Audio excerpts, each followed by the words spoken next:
Hello. And welcome to Larry's Library. Hello, welcome to Larry's Library. Continuing to read Pinocchio. So I pray that everyone is safe. And so please stay safe, be kind to everybody. So chapter 28. Pinocchio is in danger of being fried in a frying pan like a fish. So when last we left our hero, he was running away from a dog. There came a moment in this desperate race, a terrible moment, when Pinocchio thought himself lost. For you must know that Alidoro, for so the mastiff was called, had run so swiftly that he had nearly come up with him. The puppet could hear the panting of the dreadful beast close behind him. There was not a hand's breadth between them. He could even feel the dog's hot breath. Fortunately, the shore was close and the sea but a few steps off. As soon as he reached the sands, the puppet made a wonderful leap. A frog could have done no better, and plunged into the water. Alidoro, on the contrary, wished to stop himself, but carried away by the impetus of the race, he also went into the sea. The unfortunate dog could not swim, but he made great efforts to keep himself afloat with his paws, but the more he struggled, the farther he sank head downwards under the water. When he rose to the surface again, his eyes were rolling with terror, and he barked out, "I am drowning! I am drowning!" "Drown!" shouted Pinocchio from a distance, seeing himself safe from all danger. "Help me, dear Pinocchio! Save me from death!" At that agonizing cry, the puppet, who had in reality an excellent heart, was moved with compassion, and turning to the dog, he said, But if I save your life, will you promise to give me no further annoyance and not to run after me?" I promise! Be quick, for pity's sake, for if you delay another half minute, I shall be dead." Pinocchio hesitated, but remembering that his father had often told him that a good action is never lost, he swam to Alidoro, and taking hold of his tail with both hands, brought him safe and sound onto the dry sand of the beach. The poor dog could not stand. He had drunk against his will so much salt water that he was like a balloon. The puppet, however, not wishing to trust him too far, thought it more prudent to jump again into the water. When he had swum some distance from the shore, he called out to the friend he had rescued, "Goodbye, Alidoro, a good journey to you, and take my compliments to all at home." "Goodbye, Pinocchio," answered the dog. "A thousand thanks for having saved my life. You have done me a great service, and in this world what is given is returned. If an occasion offers, I shall not forget it." Pinocchio swam on, keeping always near the land. At last he thought that he had reached a safe place. Giving a look along the shore, he saw amongst the rocks a kind of cave from which a cloud of smoke was ascending. "In that cave," he said to himself, "there must be a fire. So much the better. I will go and dry and warm myself, and then we shall see." Having taken this resolution, he approached the rocks, but as he was going to climb up, he felt something under the water that rose higher and higher and carried him into the air. He tried to escape, but it was too late, for to his extreme surprise he found himself enclosed in a great net, together with a swarm of fish of every size and shape, who were flapping and struggling like so many despairing souls. At the same moment a fisherman came out of the cave. He was so ugly, so horribly ugly, that he looked like a sea monster. Instead of hair, his head was covered with a thick bush of green grass. His skin was green, his eyes were green, his long beard that came down to the ground was also green. He had the appearance of an immense lizard standing on its hind paws. When the fisherman had drawn his net out of the sea, he exclaimed with great satisfaction, "Thank heaven! Again today I shall have a splendid feast of fish." "What a mercy that I am not a fish!" said Pinocchio to himself, regaining a little courage. The net full of fish was carried into the cave, which was dark and smoky. In the middle of the cave a large frying pan full of oil was frying and sending out a smell of mushrooms that was suffocating. "Now we will see what fish we have taken," said the green fisherman, and putting into the net an enormous hand, so out of all proportion that it looked like a baker's shovel, he pulled out a handful of mullet. "Oh, these mullet are good," he said, looking at them and smelling them complacently. And after he had smelt them, he threw them into a pan without water. He repeated the same operation many times, and as he drew out the fish, his mouth watered and said, chuckling to himself, "Oh, what good whiting! Oh, what exquisite sardines! These soles are delicious, and these crabs are excellent! What dear little anchovies!"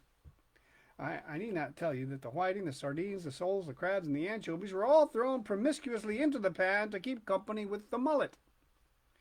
The last to remain in the net was Pinocchio.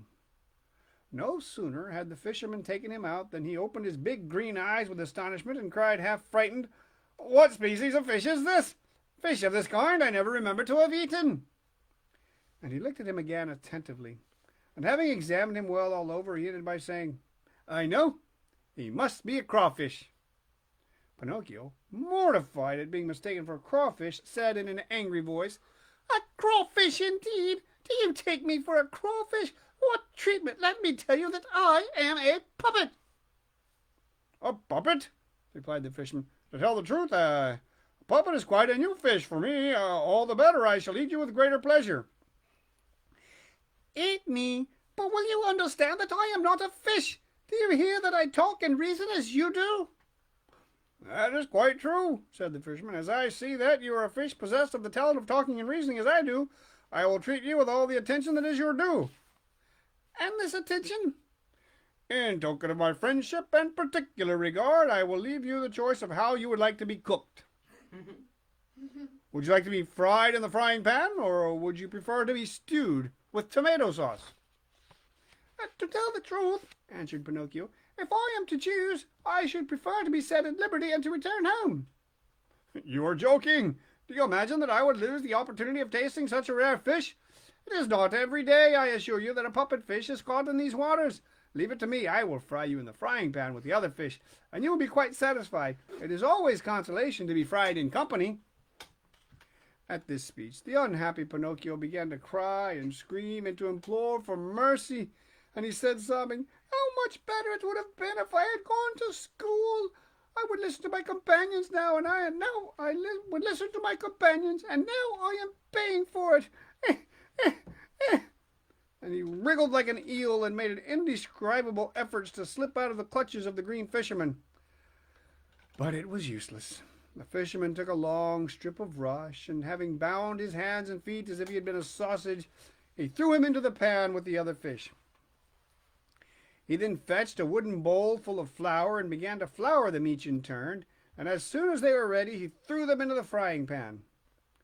The first to dance in the boiling oil were the poor whiting. The crabs followed, then the sardines, then the soles, then the anchovies, and at last it was Pinocchio's turn. Seeing himself so near death, and such a horrible death, he was so frightened and trembled so violently that he had neither voice nor breath left for further entreaties. But the poor boy implored with his eyes. The green fisherman, however, without caring in the least, plunged him 5 or 6 times in the flour until he was white from head to foot, and he looked like a puppet made of plaster. He then took him by the head and... Whoa, yeah, look at that cliffhanger in the Pinocchio book. So the next chapter is, he returns to the fairy's house. Oh, so you know he must get away from the fisherman. He returns to the fairy's house. She promises him that on the following day he shall cease to be a puppet and shall become a boy. Just as the fisherman was on the point of throwing Pinocchio into the frying pan, a large dog entered the cave, enticed there by the strong and savory odor of fried fish. "Get out!" shouted the fisherman threateningly, holding the floured puppet in his hand. But the poor dog, who was as hungry as a wolf, whined and wagged his tail as much as to say, "Give me a mouthful of fish, and I will leave you in peace." "Get out, I tell you!" repeated the fisherman, and he stretched out his leg to give him a kick. But the dog, who, when he was really hungry, would not stand trifling, turned upon him, growling and showing his terrible tusks. At that moment a little feeble voice was heard in the cave, saying entreatingly, "Save me, Alidoro! If you do not save me, I shall be fried." The dog recognized Pinocchio's voice, and to his extreme surprise perceived that it proceeded from the floured bundle that the fisherman held in his hand. So what do you think he did? He made a spring, seized the bundle in his mouth, and holding it gently between his teeth, he rushed out of the cave and was gone like a flash of lightning.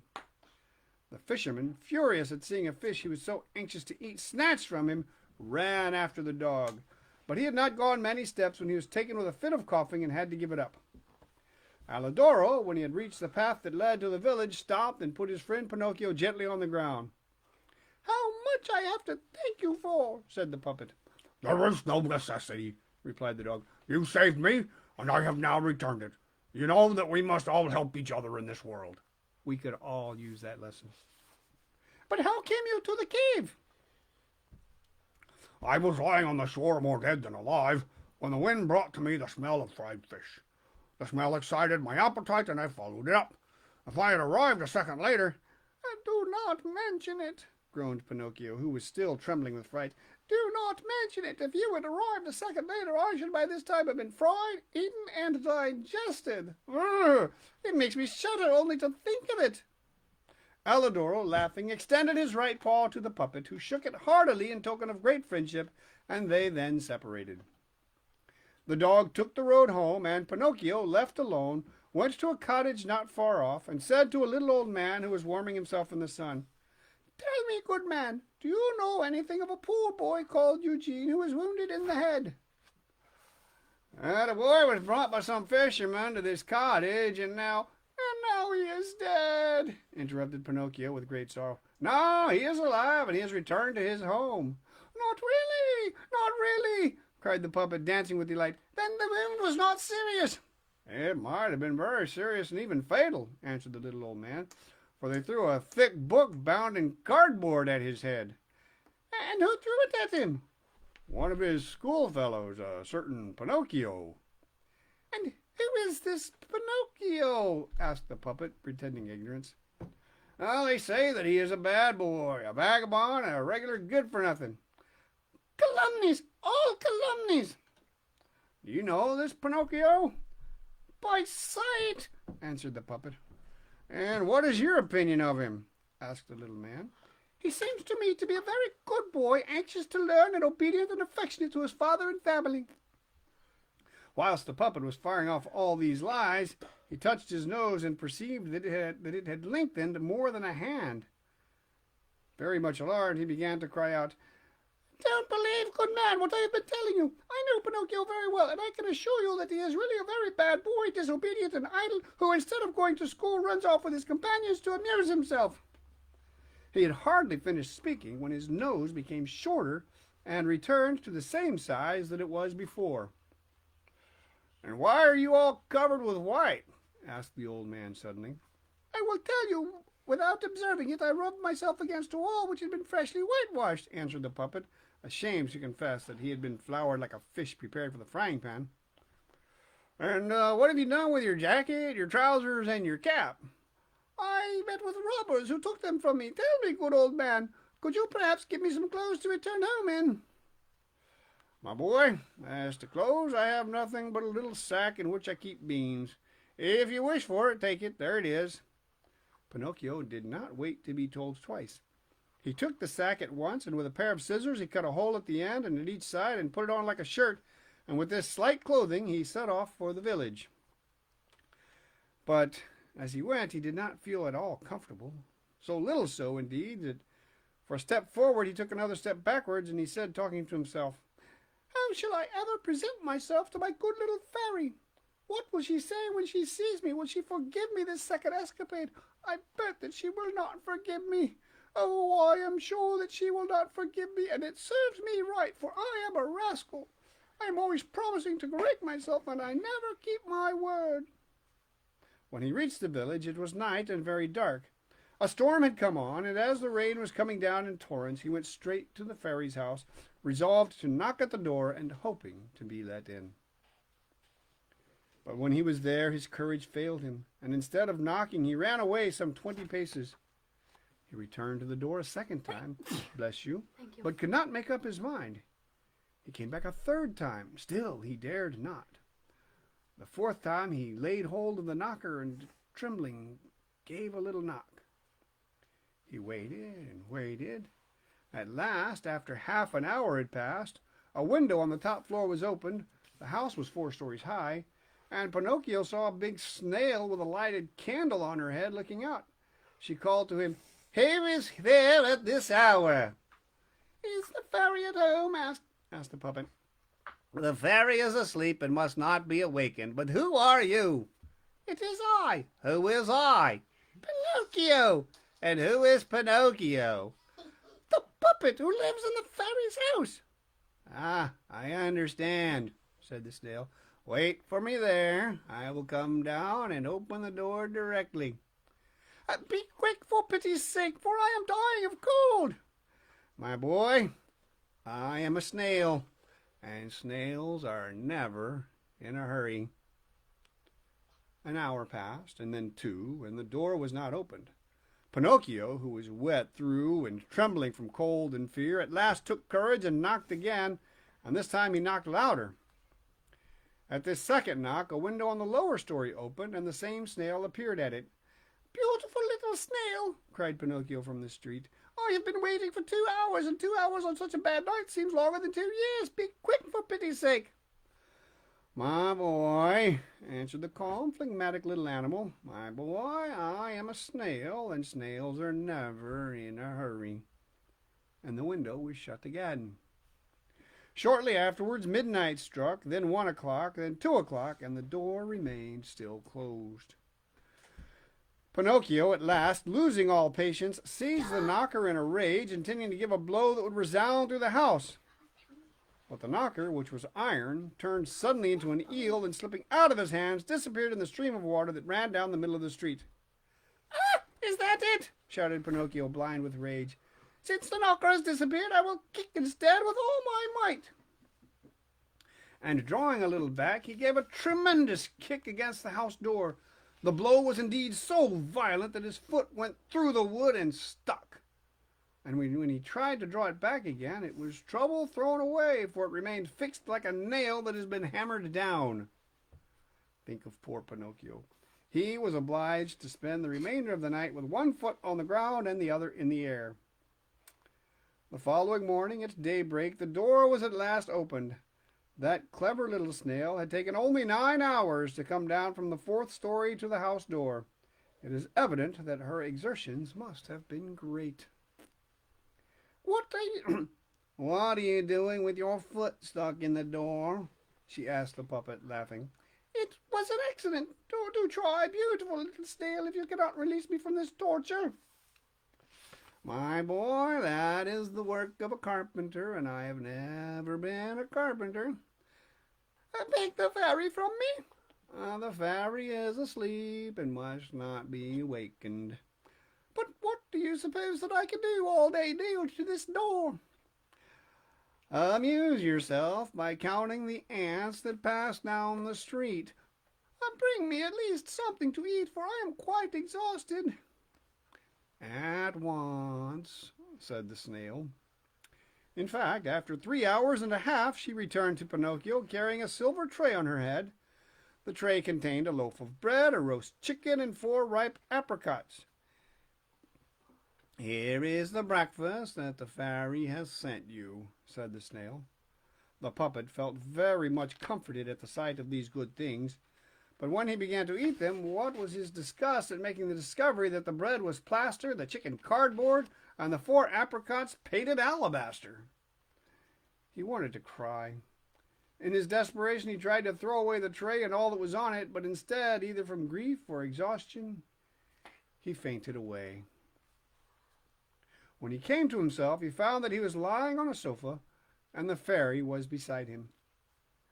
"I will pardon you once more," the fairy said, "but woe to you if you behave badly a 3rd time." Pinocchio promised, and swore that he would study and that for the future he would always conduct himself well. And he kept his word for the remainder of the year. Indeed, at the examinations before the holidays, he had the honor of being the first in the school, and his behavior in general was so satisfactory and praiseworthy that the fairy was very much pleased and said to him, "Tomorrow your wish shall be granted." "And that is?" "Tomorrow you shall cease to be a wooden puppet and you shall become a boy. No one who had not witnessed it could ever imagine Pinocchio's joy at this long sighed for good fortune.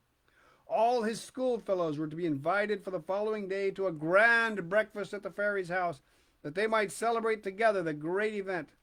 The fairy had prepared 200 cups of coffee and milk, and 400 rolls cut and buttered on each side. The day promised to be most happy and delightful, but unfortunately, in the lives of puppets, there is always a but that spoils everything. Oh, and there we have with another cliffhanger that we'll end tonight with. And the next chapter is Pinocchio starts secretly with his friend Candlewick for the land of boobies. I don't know. I think this is a family-friendly book. I'll have to read that chapter ahead of time. I do not know what boobies are. That's good enough. Thank you. And I never heard of them. And I never heard of Okay, that's enough. That's enough. This has been Larry's Library. I know I am weird. Everybody, But I am stay safe wild. and I be am kind. 6 years old. That man is my daddy.